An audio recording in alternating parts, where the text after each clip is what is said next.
എല്ലാ സ്നേഹിതർക്കും പരൂസിയ ആഗമനകാലത്തിൻ്റെ ധ്യാന ചിന്തകളിലേക്ക് സ്വാഗതം. വിശുദ്ധ അഗസ്തീനോസ് ഇപ്രകാരം പറയുന്നു: നാം അവിടുത്തെ നേടുമ്പോൾ അവിടുന്ന് നമ്മുടെ സ്വർഗമാകുന്നു, നഷ്ടപ്പെടുത്തുമ്പോൾ നരകവും. ജ്ഞാനത്തിന്റെ പുസ്തകം 3-ാം അധ്യായം 1 തുടങ്ങി ഇപ്രകാരം വായിക്കുന്നു: നീതിമാന്മാരുടെ ആത്മാവ് ദൈവകരങ്ങളിലാണ്, ഒരു ഉപദ്രവവും അവരെ സ്പർശിക്കുകയില്ല, അവരാകട്ടെ ശാന്തി അനുഭവിക്കുന്നു. എന്ന് നമ്മുടെ ചിന്ത. ഈ ലോകത്തിൽ ദൈവത്തിൻ്റെ മനസ്സിലുള്ള പദ്ധതി നടപ്പിലാക്കാനായി ദൈവം നമ്മെ ഇങ്ങോട്ടേക്ക് വിട്ടത് സ്വർഗം ലക്ഷ്യം വെച്ചുകൊണ്ടുള്ള ഒരു യാത്രയിൽ ആയിരിക്കുവാനാണ്. സ്വർഗം എന്ന പദത്തിന് ദൈവിക സാന്നിധ്യം, ദൈവം എന്നീ പര്യായ പദങ്ങളുണ്ട്. ആയതിനാൽ സ്വർഗം എന്ന് പറഞ്ഞാൽ ദൈവമാണ്. യേശു സ്വർഗാരോഹണം ചെയ്തു എന്ന് പറയുമ്പോൾ യേശു പിതാവിന്റെ മഹത്വത്തിൽ പ്രവേശിച്ചു എന്ന് അർത്ഥമാക്കുന്നു. അപ്പോസ്തല പ്രവർത്തനം 2-ാം അധ്യായം 36-ഉം യോഹന്നാന്റെ സുവിശേഷത്തിൽ 11:1 ഈ രഹസ്യം നാം മനസ്സിലാക്കുന്നുണ്ട്. ദൈവത്തിന്റെ പൈതൃക വാത്സല്യം അനന്തമായി അനുഭവിക്കുകയും അവിടുത്തെ സാന്നിധ്യത്തിൽ ആനന്ദിക്കുകയും ചെയ്യുന്ന അവസ്ഥയെ സ്വർഗത്തിലായിരിക്കുക എന്ന് നമുക്ക് വിളിക്കാൻ സാധിക്കും. മരിച്ചവർക്ക് ഉടനെ തന്നെ സ്വർഗത്തിൽ പ്രവേശിക്കാൻ സാധിക്കുമെന്ന് യേശു പഠിപ്പിച്ചിട്ടുണ്ട്. നല്ല കള്ളന്റെ അനുഭവം നമുക്കറിയാം. യേശു കുരിശിൽ കിടക്കുന്നു, 2 കള്ളന്മാർ വലതുവശത്തും ഇടതുവശത്തും കിടക്കുന്നു. ആ 2 കള്ളന്മാരും തമ്മിലുള്ള സംഭാഷണം നമുക്കറിയാമല്ലോ.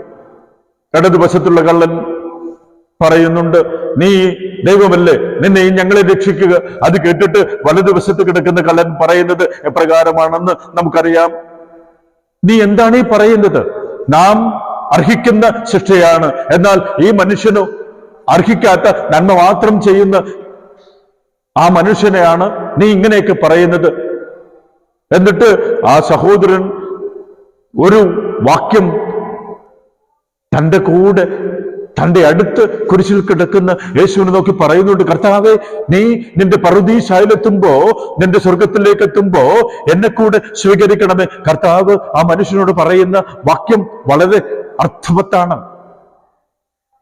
എന്ന് നീ എന്നോടുകൂടെ പറുദീസയിലായിരിക്കും. സ്വർഗം ലക്ഷ്യം വെച്ചുകൊണ്ടുള്ള യാത്രയായിരിക്കട്ടെ.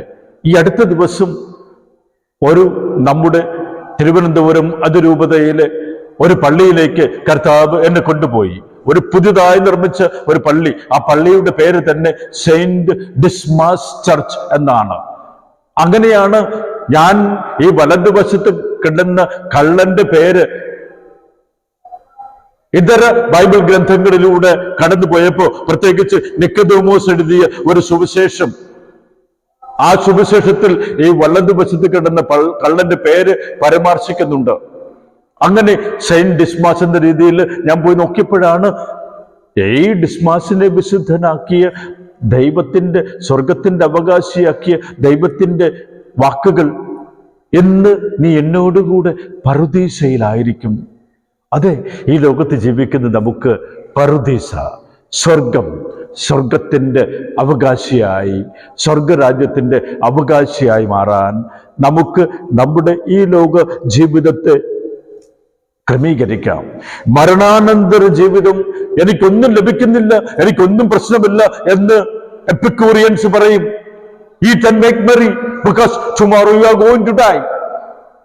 ഈ ലോകത്തിന്റെ അപ്പുറത്ത് ഒരു ചിന്തയില്ലാത്ത ജീവിതം നയിക്കുന്ന ആ മനുഷ്യൻ ഈ ലോകത്ത് തന്നെ സാത്താന്റെ സന്തതിയാക്കി മാറ്റി സ്വർഗത്തിൽ പോകുന്നതിന് പകരം നരകത്തിലേക്ക് പോകും. എന്നാൽ സ്വർഗം ലക്ഷ്യം വെച്ചുകൊണ്ട് നന്മ മാത്രം ചെയ്തുകൊണ്ട് ഞാൻ വാനദൂതന്മാരോട് ചേർന്ന്, മാലാഖമാരോട് ചേർന്ന്, സകല വിശുദ്ധരോട് ചേർന്ന്, തിരുക്കുടുംബത്തോട് ചേർന്ന്, പരിശുദ്ധ തൃത്വൈക ദൈവത്തോട് ചേർന്നിരുന്നു കൊണ്ട് സ്വർഗീയ ആനന്ദത്തിലായിരിക്കേണ്ടവനാണ്, സ്വർഗീയ ആനന്ദത്തിലായിരിക്കേണ്ടവളാണ് എന്ന് ഒരേ ഒരു ലക്ഷ്യം അന്വർത്ഥമാക്കുവാനായി, ആ ലക്ഷ്യം സ്വായത്തമാക്കുവാനായി ഈ ആഗമന കാലത്തിലെ പരൂസിയ നമ്മെ അനുഗ്രഹിക്കട്ടെ.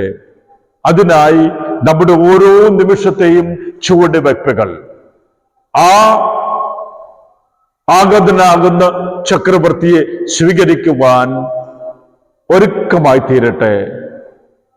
ആമേൻ. പിതാവിന്റെയും പുത്രന്റെയും പരിശുദ്ധാത്മാവിന്റെയും അനുഗ്രഹം ഇപ്പോഴും എപ്പോഴും നമ്മോടുകൂടെ ഉണ്ടായിരിക്കട്ടെ.